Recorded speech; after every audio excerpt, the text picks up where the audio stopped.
शुरू करते हैं आज की हमारी तीसरी कवर स्टोरी, जो कि है एससीओ से जुड़ी हुई। चीन के पोर्ट सिटी टियानजिन में आयोजित एससीओ का 25वां शिखर सम्मेलन भारत के लिए कई मोर्चों पर खास रहा। समिट के दूसरे दिन भारत को बड़ी सफलता मिली है। पाकिस्तानी पीएम शहबाज शरीफ भी वहां मौजूद थे। उनकी मौजूदगी में पहलगाम हमले की पूरी दुनिया ने निंदा की। एससीओ के घोषणा पत्र में कहा गया कि इस हमले के अपराधियों, आयोजकों और उन्हें समर्थन देने वालों को सजा दिलाना जरूरी है। पहलगाम हमले का जिक्र करते हुए पीएम मोदी ने कहा कि हमने पहलगाम में आतंकवाद का बहुत ही घिनौना रूप देखा। इस दुख की घड़ी में जो मित्र देश हमारे साथ खड़े रहे, मैं उनका आभार व्यक्त करता हूं। यह हमला केवल भारत की अंतरात्मा पर आघात ही नहीं था, यह मानवता में विश्वास रखने वाले हर देश, हर व्यक्ति को एक खुली चुनौती थी। साथ ही पीएम मोदी ने कहा कि एससीओ को लेकर भारत की सोच और नीति 3 स्तंभों पर आधारित है, और ये हैं 3 एस का जो अर्थ है एससीओ का उन्होंने बताया कि करके। एस का अर्थ उन्होंने बताया सिक्योरिटी, सी का मतलब कनेक्टिविटी और ओ से अपॉर्चुनिटी। आज कवर स्टोरी में एससीओ बैठक से पूरी दुनिया को क्या संदेश मिला है, ये समझने की कोशिश करेंगे। पहले प्रधानमंत्री नरेंद्र मोदी का बयान सुन लेते हैं। हाल ही में हमने पहलगाम में टेररिज्म का बहुत ही घिनौना रूप देखा। इस दुख की घड़ी में जो मित्र देश हमारे साथ खड़े रहे, मैं उनका आभार व्यक्त करता हूं। यह हमला केवल भारत की अंतरात्मा पर ही आघात नहीं था, यह मानवता में विश्वास रखने वाले हर देश, हर व्यक्ति को खुली चुनौती थी।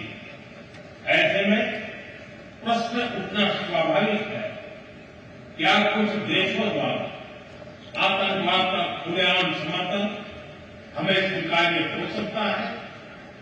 एक्सेलेंसी, हमें स्पष्ट रूप से और एक स्वर में कहना होगा कि आतंकवाद पर कोई भी डबल स्टैंडर्ड स्वीकार्य नहीं होंगे। रॉबिन सचदेव सर हमारे साथ जुड़ चुके हैं, अंतर्राष्ट्रीय मामलों के जाने माने जानकार, और ट्रंप पर किताब भी लिख चुके हैं। बहुत बहुत स्वागत है सर आपका। सर, आपने आज किस नज़र से देखा भारत की भूमिका को, और भारत की तरफ से क्या संदेश गया है सर पूरी दुनिया को एससीओ के मंच से? थैंक यू दीपक जी, आपके साथ हमेशा प्लेजर, और आपके दर्शकों के साथ very thinking channel and economic basis, तो हम मतलब नंबर्स को भी कॉन्टेक्चुअलाइज कर सकते हैं, केवल जस्ट क्वालिटेटिव नहीं। Couple of things, one quickly, जैसे आपने कहा एससीओ को, तो प्राइम मिनिस्टर ने अपनी स्पीच में एससीओ को आदत है कर देते हैं, सही स्टाइल है, कह दिया सिक्योरिटी, कनेक्टिविटी एंड अपॉर्चुनिटी। मेरे ख्याल से इनमें इन्होंने हर एक कंपोनेंट में एक निशाना साधा है। सिक्योरिटी में हमने साधा है पाकिस्तान एंड टेरर और आतंक और उसका सपोर्ट, राइट। कनेक्टिविटी में कहा कि हमें connectivity, Chabahar port, north south corridor Russia से, सॉरी सेंट्रल एशिया, अफगान से लिंक करेगा इत्यादि। बट कनेक्टिविटी में ऐसा होना चाहिए कि किसी देश की रीजनल इंटीग्रिटी पर प्रभाव नहीं पड़ना चाहिए, जो कि एक मैसेज है चाइना को। सिक्योरिटी वाला मैसेज पाकिस्तान को, कनेक्टिविटी वाला चाइना को, कि टेरिटोरियल इंटीग्रिटी रहनी चाहिए कनेक्टिविटी प्रोजेक्ट्स में, क्योंकि चाइना का सीपेक पाकिस्तान से जाता है, पाकिस्तान ले जाए, बट चाइना का सीपेक गिलगिट बल्तिस्तान से जाता है, जो कि इंडिया की टेरिटरी है। So that's a message for China.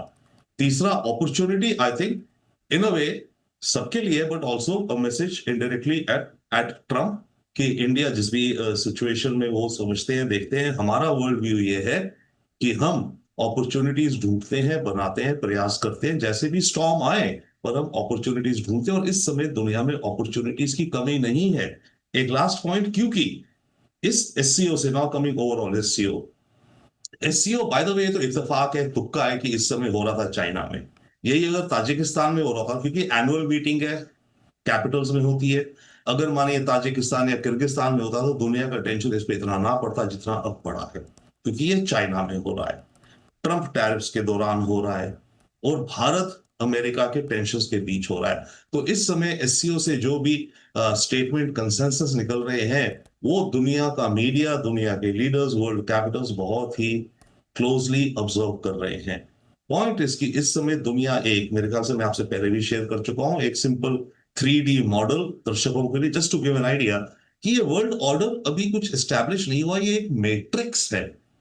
आपको शायद याद हो, आपके दर्शकों को, जी जी। ये एक 3D है। हर देश आपस में एक दूसरे से कनेक्ट हो रहे हैं, रास्ते ढूंढ रहे हैं, सप्लाई चेन्स ढूंढ रहे हैं, कैसे क्या करना है अपने नेशनल इंटरेस्ट के लिए।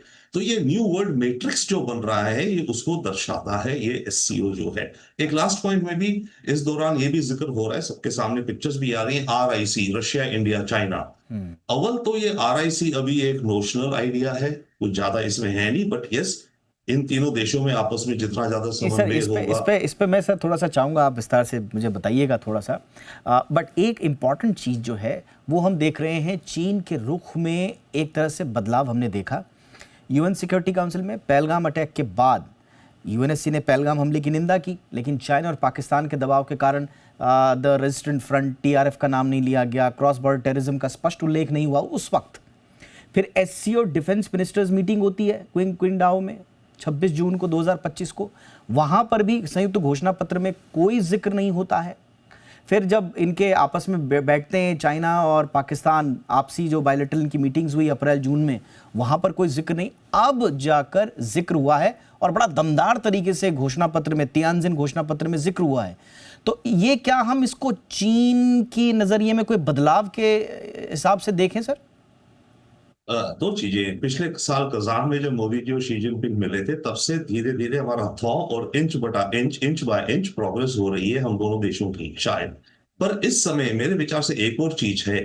बाय द वे, मैं परसों जा रहा हूँ SCO के मीडिया थिंक टैंक फोरम में, जो कि इस आज जो आउटकम निकला है इसको एनालाइज करेगा। सारे SCO कंट्रीज के मीडिया और थिंक टैंक आएंगे, आपको भी आना चाहिए अगले साल जहां भी हो। तो वहां पर मुझे फीडबैक अच्छा मिलेगा कि ये लोग, ये SCO के जो नेशंस है, कैसे मीडिया थिंक टैंक देख रहे हैं सारी हालात को ना। एक और चीज है शायद इस समय, देखिए चाइना होस्ट था, चाइना को इस समिट को एक सक्सेस बनाना था, ओके, और दुनिया में एक मैसेज भेजना था ऑफ कोर्स कि SCO के बारे में भी, कि चाइना देश दुनिया भर के दिग्गज लीडर्स, ऑफ कोर्स बाकी सारे भी हैं, बट मेन तो इस समय पावर अगर जिनमें है देखा जाए, हेफ्ट है, रशिया और इंडिया है, कि हम इन सबको बुला करके आपस में डिस्कस कर सकते हैं ग्लोबल साउथ और नया वर्ल्ड मैट्रिक्स।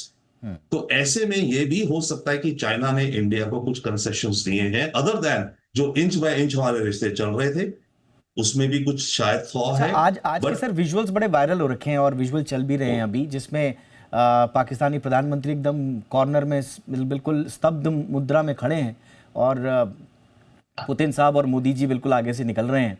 स्वाभाविक रूप से उनसे तो बात करने का कोई मतलब था नहीं, बट मुझे लगता है कि एक सामान्य शिष्टाचार ग्रीट वगैरह भी नहीं किया, which he deserves I think. But इसके बहुत सारे मायने निकाले जा रहे हैं कि पाकिस्तान घिर गया SCO में। चीन जैसा दोस्त इस बात पर कैसे राजी हुआ होगा सर कि भारत को ये पोस्चर अख्तियार करने दिया जाए? तो चीन के मन में क्या चल रहा है सर भारत को लेकर अभी? चीन के मन में शायद, देखिए चीन भी, ये जो सारे दुनिया में स्टॉर्म चल रहा है ट्रम्प टैरिफ्स को लेके, बाय द वे, इससे चीन चाइना भी इंपैक्टेड है। तो कुछ हद तक चाइना अपने को हेजिंग कर रहा है, जैसे हम कहेंगे ना, आप कहेंगे इकोनॉमिक एकदम से हेजिंग भी कर रहा है। एट द सेम टाइम, जैसे मैं कह रहा हूं, उसको देख रहा है कि भारत के साथ ये जो ब्लॉक नहीं कहें तो मतलब थोड़ा inch by inch, by the way, इसमें ये नहीं है कि हमारे रिश्तों में दोस्ती आ गई, हमें चाइना से एक वर्किंग रिलेशनशिप देखनी है, जितनी ज्यादा हो सके उतना अच्छा है, हमें हर देश से देखनी है। तो चाइना मल्टीपल कारण, एक वो शायद working relationship because of Trump tariff pressures भी देख रहा है। दूसरा वो देख रहा है अपॉर्चुनिटी है कि ग्लोबल कॉन्टेक्स्ट में, क्योंकि एक गेम तो अल्टीमेट है ना, American empire versus the China empire. तो अपने, इफ नॉट एम्पायर बट अपने ब्लॉक या अपने अपनी ग्रुपिंग या जिनके साथ वो बातचीत या काम कर सकता है, उसमें वो भारत को शामिल करना चाह रहा है। और SCO क्योंकि इस साल चाइना में हो रहा है, तो कोई भी होस्ट हो, उसको ये होता है कि सक्सेसफुल मीटिंग जाए, सक्सेसफुल मैसेज जाए। भारत में G20 हुआ, इंडोनेशिया में जब पिछले साल हुआ था, उसके वहां पे यूक्रेन युद्ध को लेकर के कोई, आई थिंक, जॉइंट स्टेटमेंट नहीं निकली थी यूक्रेन G20, याद होगा आपको। पर भारत में जब हुआ तो निकली, तो भारत को श्रेय गया कि भारत ने इतनी सारी चीजों को रिकंसाइल करके ये अचीव किया, diplomatic victory also. Similarly China को ये चाहिए था कि इस SCO के बाद जो दुनिया में ऑप्टो पॉलिटिक्स जाए, यानी कि ऑप्टिक्स और उसके नीचे रियल जियो पॉलिटिक्स, दोनों का मिश्रण, ऑप्टो पॉलिटिक्स जो दुनिया में दिखे, उसमें देखिए कि देखिए चाइना ने कन्वीन करे इतने सारे वर्ल्ड लीडर्स ऐसे समय में जबकि ट्रंप की पॉलिसीज दुनिया को अपसेट कर रही है। Absolutely sir. अब इसी पॉइंट जो हमने बीच में छोड़ा था, मैं संक्षेप में चाहूंगा कि ये जो रशिया, इंडिया, चाइना, RIC और फोटो बड़ी वायरल हैं सुबह से, और कहा यह जा रहा है कि ट्रंप बड़े परेशान है। हाँ, तीनों की फोटो, और कहा यह जा रहा है कि ट्रंप साहब बहुत परेशान है, इससे ब्लड प्रेशर ऊपर नीचे हो रहा है ये तीनों फोटो एक साथ में देख के। तो क्या जो आप कह रहे हैं चीन का SCO का ये, चीन में होने वाले SCO का ये मंच, क्या ट्रंप को या ट्रंप साहब की जो चौधराहट है उसको कोई चुनौती देता हुआ नजर आया सर आपको? यस, और इसमें बाय द वे थोड़ा सा खतरा भी है आगे। अगर ट्रंप को लगा कि ये ज्यादा खतरा दिख रहा है SCO, अभी तक तो उसके जहन में SCO था नहीं। ट्रंप तो ब्रिक्स के बारे में थ्रेट कर रहा था 10% टैरिफ्स, याद है, डीडॉलराइजेशन। अगर ट्रंप को लगा दो एंगल से, एक तो SCO के एंगल से कि ये तो नया ब्लॉक बन रहा है, एंटी वेस्ट, एंटी अमेरिका, हमारी हेजेमनी को चैलेंज कर रहा है, एंड सेकेंडली कि इंडिया तो रशिया के साथ और डीपर होता जा रहा है, एनर्जी पार्टनरशिप्स की शायद बात हो रही है, व्लादिवोस्टॉक चेन्नई मैरीटाइम कॉरिडोर की बात हो रही है, उसमें शायद चाइना में भी एक पोर्ट इंक्लूड कर लो तो आपका इंडिया, रशिया, चाइना एक मैरीटाइम कॉरिडोर बनता दिख रहा है। तो ऐसे में I will not be surprise and we should be cautious. देखिए, ये दुनिया नेले पे देला मार्केट डिबेटिंग स्कोर करने की नहीं है, ये कोई स्कूल डिबेट नहीं चल रही है, इसमें कोर नंबर्स और लाइव्स इन्वॉल्व हैं। तो बाय द वे इसमें ट्रंप हम पे टैरिफ इंक्रीज भी कर सकता है। That's one little thing, caution that we have to keep in mind.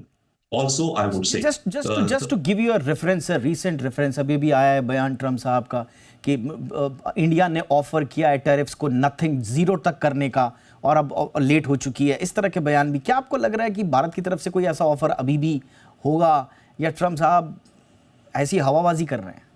नहीं, ये हो सकता है, ये डिस्कशंस में पॉसिबल है। वियतनाम ने, बाय द वे, जब वियतनाम पे इंपोज हुए थे, वियतनाम ने ऑफर किया था कि मैं 0% करता हूं, आप भी 0 कर दो, राइट? तो उस समय बहुत ही इंपॉर्टेंट चीज समझने की अमेरिका क्या चाह रहा है। उस समय नवारो, ये जो आजकल रॉक स्टार हैं, नवारो ने कहा था वियतनाम आप चाहे 0% कर दो, हमें इंटरेस्ट नहीं है, हमें इंटरेस्ट है तुम्हारे देश के अंदर तुम नॉन टैरिफ बैरियर्स हटाओ हमारे लिए। ओके, यानी कि अमेरिकन कंपनीज को जाने दो, मार्केट एक्सेस दो, इत्यादि इत्यादि इत्यादि। तो इंडिया ने अगर 0%, बिकॉज काफी सिनेरियो, इतनी राउंड्स ऑफ डिस्कशंस हो रहे हैं हमारे ऑफिशियल उनके बीच में, तो ऑब्वियसली बहुत सारे ऑप्शन, सिनेरियोस, मॉडल्स डिस्कस किए जा रहे हैं। तो उसमें हो सकता है इंडिया ने भी ये डिस्कस करो कि अगर हम ये करें, like a what if analysis, right? तो मेरा ये कहना मानना है कि अगर हम 0 भी करते, और वही हुआ है, अगर हम कहते भी हैं कि हम 0 करते, आप भी 0 करो, अमेरिका को वो वासिफ नहीं रहेगा, क्योंकि उनको चाहिए market access, one, and various non-tariff barriers opened up in the Indian market. So it's not about tariffs actually, it's It about is expansion. It is more about non-tariffs, because देखिए, tariff से तो America के अंदर revenue collect कर रहे हैं by American importers, but जब non tariff barrier हटते हैं, अमेरिकन कंपनीज को एक्सेस मिलता है, then it's American companies profiting, fair ना, बिजनेस प्रॉफिट होना चाहिए from the economy and the market in those countries. ये एक अलग बकेट हो जाता है which they want. Sorry to interrupt sir, but मेरे पास वक्त की कमी थी आज, लेकिन आपसे बहुत अच्छी चर्चा हो गई, काफ़ी कुछ आपने बता दिया। बहरहाल, अब ट्रंप साहब क्या कह रहे हैं, उनके दावों की पुष्टि तो खुद व्हाइट हाउस नहीं करता है, उनके सहयोगी नहीं कर पाते, बट बहरहाल अगर ये स्थिति है भी कि भारत ने कुछ ऑफर किया है, तब भी SCO से निकली हुई तस्वीरें ट्रंप साहब को आने वाले हफ्ते 2 हफ्ते तो परेशान करके रहेंगी, और शायद उनको अपनी स्ट्रेटेजी में चेंज भी करना पड़े। बहरहाल, बहुत बहुत धन्यवाद सर इन तमाम डिटेल्स के लिए। Thank you Ravindra sir. ये थी हमारी कवर स्टोरी।